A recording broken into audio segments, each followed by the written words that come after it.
Without question, the biggest political scandal Britain has ever faced will be exposed tonight. It involves a secret network of the highest office holders in the land, past and current members of Parliament, cabinet ministers, judges, diplomats, even one of the country's top spies. These men are accused of some of the most sadistic child sexual abuse imaginable on hundreds of victims, some as young as 8. More confronting still are claims that children were killed in order to protect this network of predators, including one boy whose father worked at the Australian High Commission in London. For over 40 years, the evil child predators acted with complete impunity, hiding behind the facade of respectability. But no longer.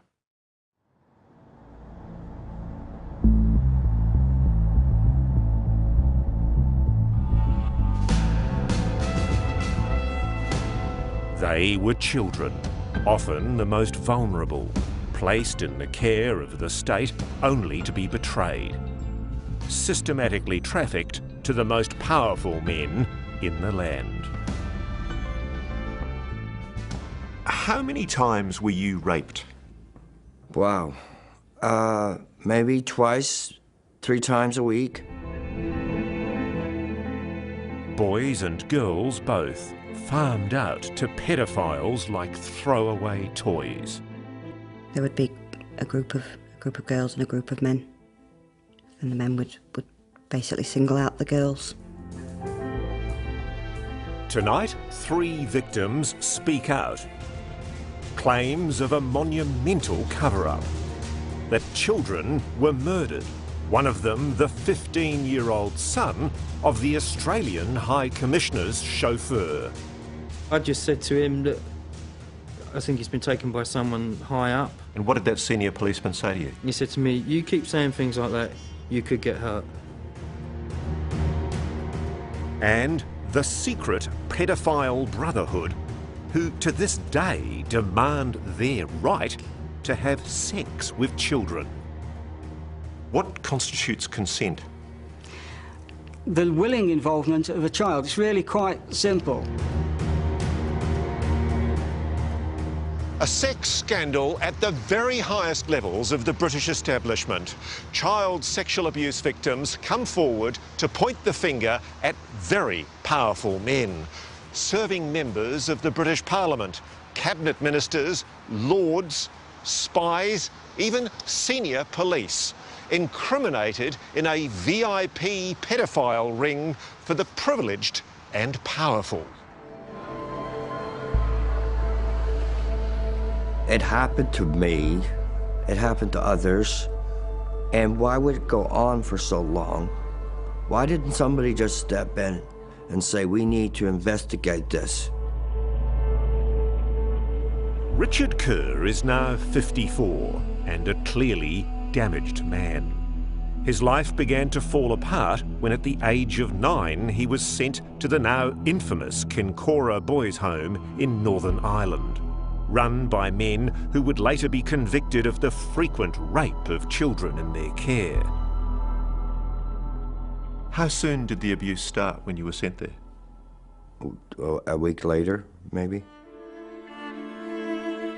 Within a few years, Richard and other boys from the home were being trafficked around the country. You were brought across essentially to be playthings for pedophiles in England. Boy toys.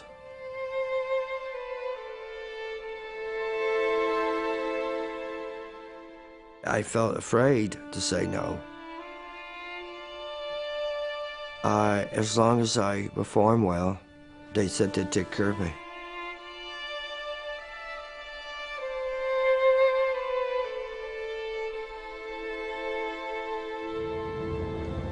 So when you first came to London, Richard, what was the first place you were brought to? The first place, I was taken to Dolphin Square. Today, Richard Kerr is bringing us back to the place where he was taken to meet the men who ruled the country an upmarket apartment complex called Dolphin Square, just minutes from the Houses of Parliament.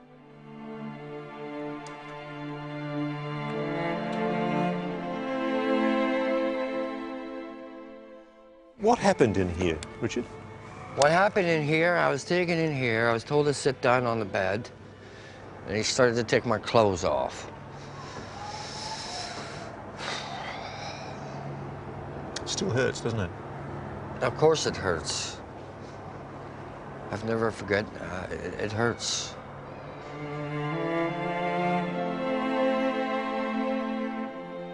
Richard was brought here to have sex with politicians and other high-ranking members of the British establishment, including members of the House of Lords.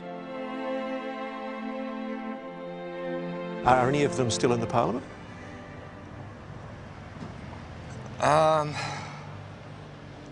Yeah. Older, very old, lords.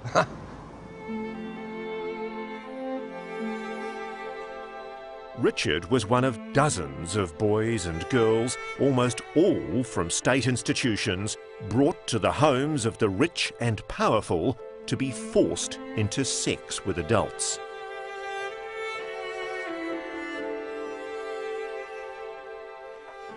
My soul at that time was being destroyed.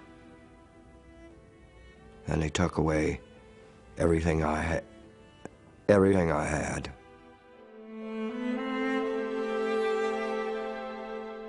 British police are now investigating compelling evidence that dozens of children suffered similar fates. I am Mr. Baker. I am age 11. The happy smile hides a terrible secret. When this video was taken of 11-year-old Esther Baker, she had already been sexually abused for years. At the age of 6, a family member took you to other pedophiles, didn't they? Yes. There would be a group of girls and a group of men. And the men would basically single out the girls, pick who they wanted, and then we'd be abused. Raped? Yeah. They did anything from molestation, which is touching, and oral sex to full penetrative sex. Esther, now 32, has identified 2 British politicians who were among her abusers in the early 1990s. The man I'm going to show you the photograph of is a lord, a very senior politician. Have a look at this photograph and tell me if you recognise this person. Yeah. Yeah. So you're absolutely clear that this is the man that sexually abused you? Yeah. Over how many years? Over about 5-6 years. And him? Yeah. So the photograph I'm showing you now is a person who, until very recently, in fact the last election, was a fairly senior member of a political party in the House of Commons. Yeah. You're saying that that man abused you? Yeah. How can you be so sure? A lot of people might be watching this and thinking, well, she was a little girl. Maybe she's confused. Maybe she genuinely believes what she's saying, but she's confused. What do you say to that? I'd say you don't forget those faces. No way.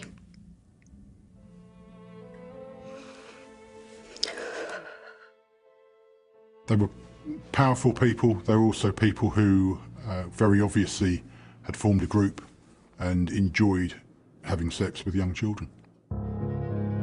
This man, we'll call Darren, was 15 and in a care home when he met Peter Wrighton, a senior advisor to the government on child development, and secretly a member of the Paedophile Information Exchange, a group campaigning to lower the age of consent for child sex. In this home video, Wrighton can be seen grooming teenage boys, encouraging them to drink alcohol and engage in sexually suggestive behaviour. Wrighton would supply boys like Darren to VIPs at Dolphin Square.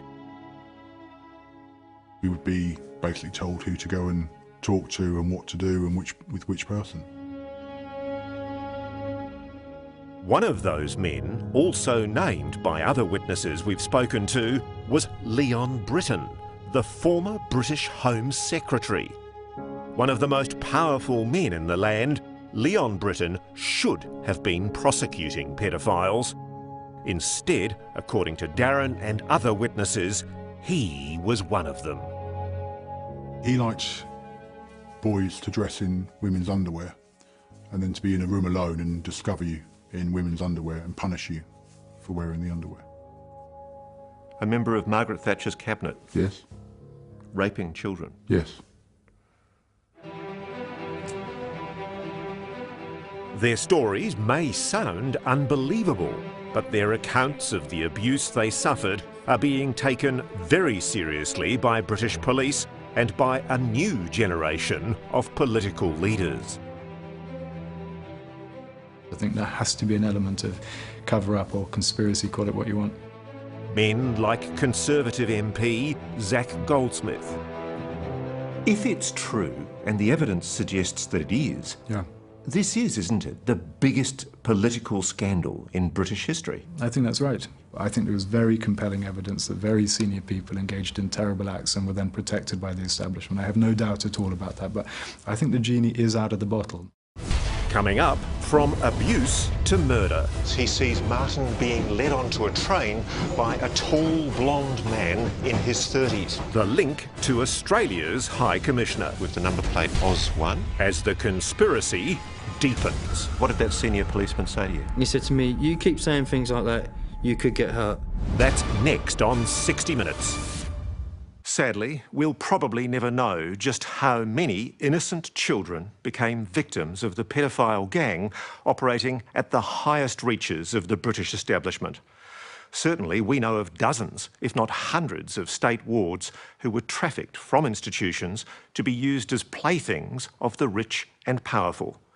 But others were literally picked out and abducted off the streets of London, including the teenage son of the chauffeur to the Australian High Commissioner.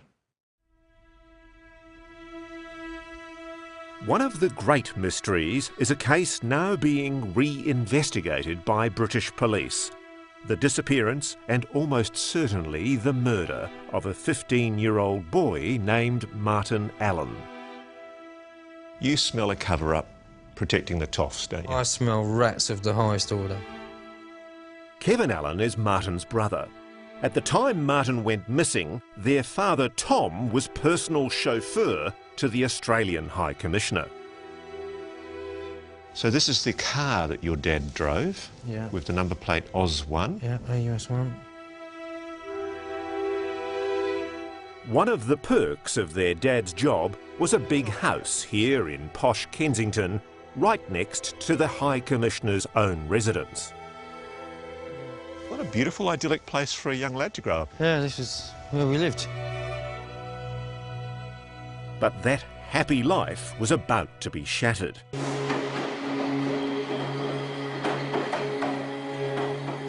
It's the 5th of November, 1979.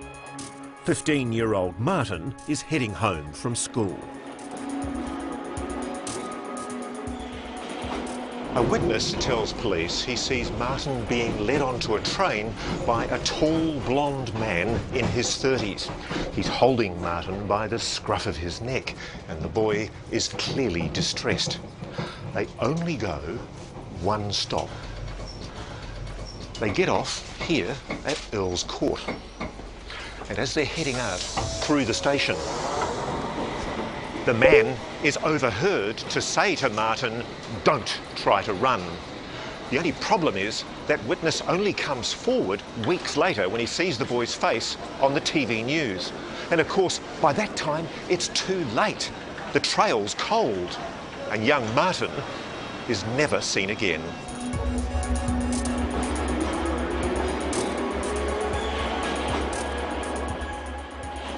In the 36 years since your brother disappeared, has there ever been any leads, any information? No. Has his body ever been found? No. No, it's like he was abducted by aliens. The police investigation into Martin's disappearance was at best inept. One conversation with the officer in charge has stuck with Kevin. I just said to him that I think he's been taken by someone high up in, I don't know, establishment, whether it's a businessman or an official of some sort. And what did that senior policeman say to you? He said to me, you keep saying things like that, you could get hurt. That sounds like a threat. Well, I was like, almost fell off my chair at 17. But my mum and my dad and me, that was it. It was over with the police.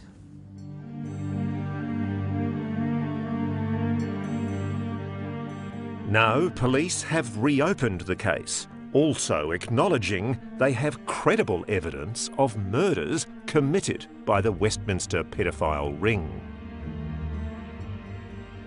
These are children. These were children at the time, and they were abused because they were children, because he could get away with it. Former policemen too, like Kelvin Ashby, are now revealing the extent of the cover-up, how their own investigations of politicians and government officials were stopped in their tracks on orders from above. My immediate boss told me that the decision had been made higher up the chain. Ashby was a detective inspector when he began investigating allegations that a prominent Labour MP, Greville Jenner, now a Lord, was sexually abusing a 12-year-old boy taken from a local children's home. Did you want to arrest Jenner? Yes, definitely. Were you stopped from arresting Jenner? Yes. What was it about the boy's story that made you think it was credible? Well, basically, he said that he'd been collected from the children's home many, many times. By Jenner? By Jenner in his car. And that was, we backed that up. Lord Jenner, who has denied all the allegations, has not yet been charged. But the Crown Prosecution Service has admitted it had enough evidence to prosecute Jenner all along for the sexual abuse of at least 9 children. But it may be too late. The very busy Baron Jenner of Braunstone now claims to be suffering from dementia. And yet he's voted in the House of Lords on 203 occasions since he was diagnosed. Yeah, and again, it's dual standards, isn't it? So if he's good enough to vote, he's good enough to stand trial? Yeah, it still sticks in the craw. I was about to say, it still matters to you. Oh, absolutely, yeah, yeah. What's been going through your head? What might have been, basically, for these kids' sake. Have you ever met this man? We asked Richard Kerr to identify his abusers from photographs. What about this man? Yes. Okay, he's a former member of Parliament. Yeah, I know. I mean, everybody, yes. Manchester. Cyril Smith, or Smithy. Cyril Smith was a prominent member of Parliament whose sexual abuse of children over a period of decades was so rampant that the Crown Prosecution Service has now formally admitted it was negligent in failing to prosecute him. Richard Kerr knew him intimately. He's got a scar down there. Did he rape you? He didn't rape, we just had oral sex. He oral sexed me. He was a notorious pedophile, wasn't he? He was a hateful and snake. This man was a snake in the grass. Coming up, from politicians to spies. Do you know this man? I know this man. striking at the heart of MI6, He's the one who carried the Brian book. confronting a member of the secret pedophile ring. If they were traumatised, they wouldn't have gone along. You see, that's another lie that pedophiles spin. I don't think we should talk in this emotive fashion. That's next on 60 Minutes. As we've uncovered tonight, the evil network of pedophiles included some of the most powerful and smartest minds in Britain. For years, they acted without fear of being caught, which was probably because one of their members was the second in charge of Britain's Secret Service. But the origins of their nefarious activities go back to a group called the Pedophile Information Exchange, or PI, which in the early 1970s openly campaigned for the age of sexual consent to be lowered to 4. Now, be warned, you're about to meet a member of that group who unbelievably continues to say pedophilia is acceptable. Tell us what PI was all about, the Pedophile Information Exchange. PI was an organisation for people who had a sexual attraction to children, and we thought our illegal interest in children ought to be made legal if it concerned relations with young people who were consenting to a relationship, if they were willingly involved. Tom O'Carroll is a self-confessed, unrepentant pedophile and one of the founding members of the Pedophile Information Exchange. He now shies away from advocating the age of 4. Too easily misunderstood, he says. The age of 4 came into it insofar as children by that age are normally verbal and can normally say whether they are liking a particular kind of activity or not. You believe and advocate that it should be okay for an adult to have consenting sexual relations with a child aged 10, so long as it doesn't involve penetrative sex. Well, the emphasis here is on consenting, the willing, free, uncoerced involvement of the child, yes. Can I ask you this, though? Do you believe still that the majority of children at the age of 10 can communicate their consent to a sexual act? Yes, I do, yes. I don't see that that is a problem, communicating their consent. What constitutes consent? The willing involvement of a child. It's really quite simple. But how does one judge that? That is a matter, as it is with adult consent, for the people involved. Tom O'Carroll's self-serving views are a chilling insight into the mindset of the pedophiles who achieved positions of great power in British society. O'Carroll and 4 other members of PI were prosecuted and jailed in 1981, but a 6th member of the group was identified at the time only as Peter Henderson. He escaped prosecution. OK, I've got another photograph to show you. Mm-hmm. Do you know this man? I know this man. Who is he? It's Peter Hayman? Did he have sex with you? Yes, we had oral, well, yes. The pedophile who called himself Peter Henderson was in fact Sir Peter Telford Hayman, deputy head of the British Secret Service, MI6, one of the most powerful men in Britain. Hayman was caught with diaries full of sadistic sexual fantasies about children. But the spy chief was allowed to walk free. He's the one who carried the Brian book. What was the Brown book? Like a Brian diary. He put notes in it. What, so he kept notes about what he'd done to you? Maybe what I say. He had a brown dark book. He carried it in his pocket. For decades, powerful men like Hayman were allowed to get away with their crimes. But even today, Tom O'Carroll argues he and other paedophiles should be allowed to have sex with children. You keep saying, by the way, sex with children. It's not sex with children. It's sex, most people think, is sexual intercourse, penis in vagina, and a guy banging away until he gets orgasm. That's not what I mean by sex with children. What are you talking about? And I don't think we should talk in this sort of emotive fashion about sex with children. What is a less emotive term? Erotic contact with children. And what would that involve? Well, it might involve touching or masturbation. In the warped view of the paedophile information exchange, the only harm caused by an adult having sex with a child occurs later, when the child is supposedly made to feel guilty about it. If they were traumatised, they wouldn't have gone along. You see, that's another lie that paedophiles spin.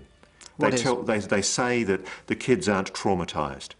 No, wait a moment. Believe me, they are traumatised, Tom. Yes, but many years later, as a result of being told... Well, it matters because they would not have been traumatised but for being told that they had been abused. So this is the point. You'd say that it's not the paedophile that's caused the abuse, it's the responsible authorities like the police and their parents. Yes, absolutely, absolutely. So you don't accept that having sex with a child can cause any kind of... Let me tell you, we're getting peculiarly hysterical.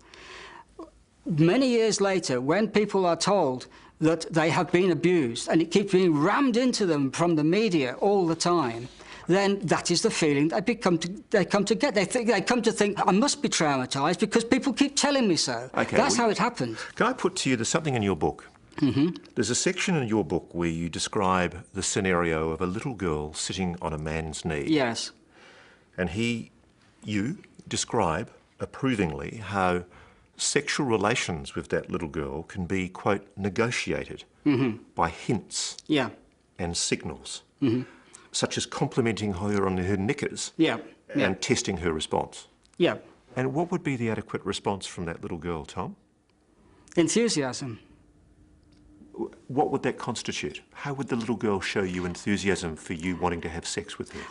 Let's move away from... No. Let's stick to this issue. Well, all right. Let's stick with the issue, but let me address it in my own way. The little girl's sitting on your knee, and you've just told her, I like your knickers. Let me address it in my own way. What does that little girl do to indicate that she's willing to consent to have sex with you, Tom? How does somebody indicate willingness to have consent to anything? A little girl cannot possibly be a consenting partner in that kind of power relationship. She's sitting on your knee, for God's sake. Yes, she can. You're an adult. Yes, she can. You used the term enthusiasm.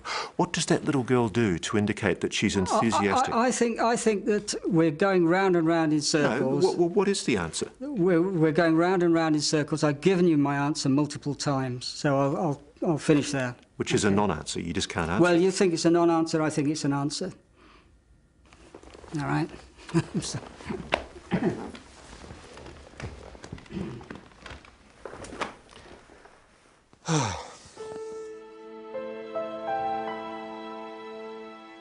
Disgraceful secrets are only now coming to light. Men occupying some of the highest positions in the land, whose depraved crimes have scarred a generation of children. But for the victims of this scandal, for those who have lived their lives in pain, there is no walking away from this fight. You realise it's going to boil down to the word of a woman 20 years on, remembering what happened to her when she was between the ages of 6 to 11 years old. Yeah. They're really going to go your credibility, aren't they?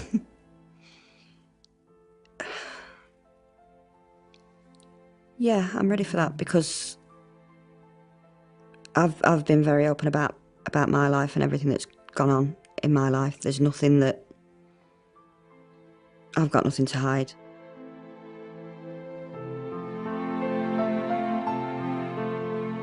I'm lucky to survive, but I survived. Some of the others didn't. I'm the door that opens up everything. And to those men who abused you, you are their worst nightmare. Yes. They're going to be lying in bed at night worried that Richard Kerr's evidence is going to catch up with them. They're going to get a knock on the door.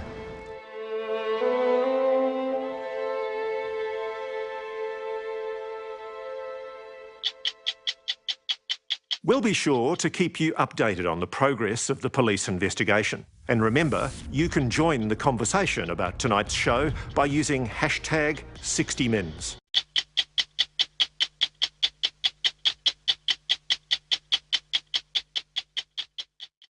Tell me what happened in the forest.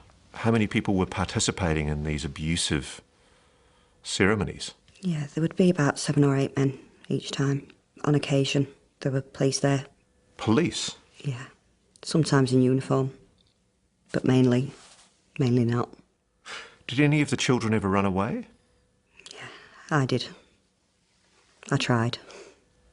What happened? There was a police officer there, and he caught up with me and carried me back. Well, you can understand, Esther. I mean, to me, this sounds incredible. A police officer, a person trusted to enforce the law, forcibly dragging a little girl back to be sexually abused? There's a lot I don't understand about why they would do that. I think it's all about power. You know, they got pleasure from proving that they could do what they want when they want, and people couldn't do anything about that. Were there any people that you've now been able to identify? Yeah, I've now named 2.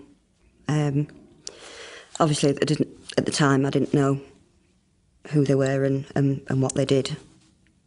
You know, I had my own names. What were your names?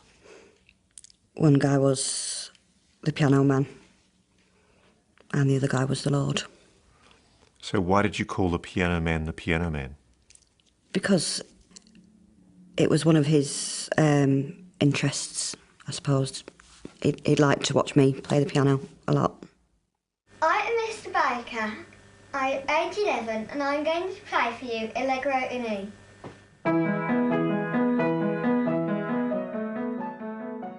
And why did you call the other man the Lord? Because I thought he was God. I'd heard the word Lord when other people sort of referred to him. What did he do to you? With him, it was everything. It went to full rapes. I wasn't a person. I was an object. I feel dreadful asking you these questions, but you're talking about penetrative sexual intercourse as a young girl? Yeah.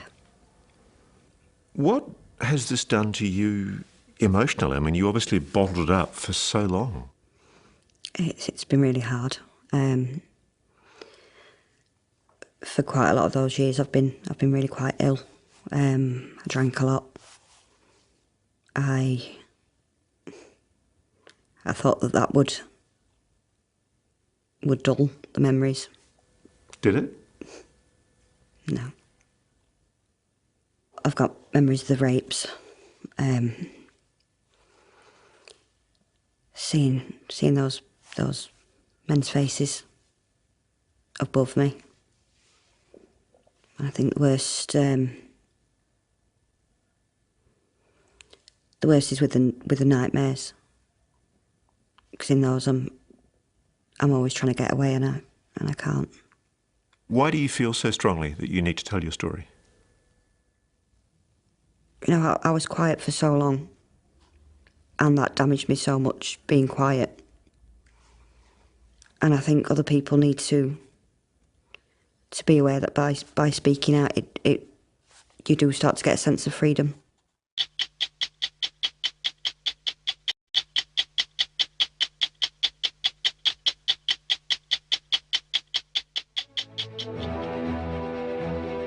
If anyone in Westminster's halls of power might have been tempted to turn a blind eye, it would be Zac Goldsmith, a Conservative MP from an upper crust establishment background. But it was Goldsmith who led the charge for a full judicial inquiry into the allegations. When I first was approached by people 5-6 years ago, and my initial instinct was to dismiss this stuff as madness, as conspiracy wackos, I know that many of the things that I would have been inclined to dismiss 5-6 years ago have since turned out to be true. What sort of things were people saying to you when they rang your electorate office and told you that they'd been abused? These were people who themselves had allegedly experienced very serious abuse, including rape. These were children they were children who were associated with a care home in my constituency, which was effectively mined by this paedophile ring, people taken to a guest house nearby, also in my constituency. Part of your call was to investigate why, time and time again, allegations, very serious allegations of sexual abuse of children, were ignored. Mm-hmm. Is it a conspiracy or is it a stuff-up? I would love to believe that it was a stuff-up, but there were just too many of them. Key evidence not being picked up, key trails not being followed, key questions not being answered, bungled police operations, and investigations stopping suspiciously. And I don't believe that you can explain all of those as stuff-ups. I think there has to be an element of cover-up or conspiracy, call it what you want. You've got this group of rich, powerful toffs who are basically raping, abusing, and possibly even murdering poor, underprivileged young children. These are people who are at the bottom of society's ladder, and therefore they had nowhere to go. And as a consequence of the abuse, their lives fell apart. So they became people whose evidence would never be credible in a court of law.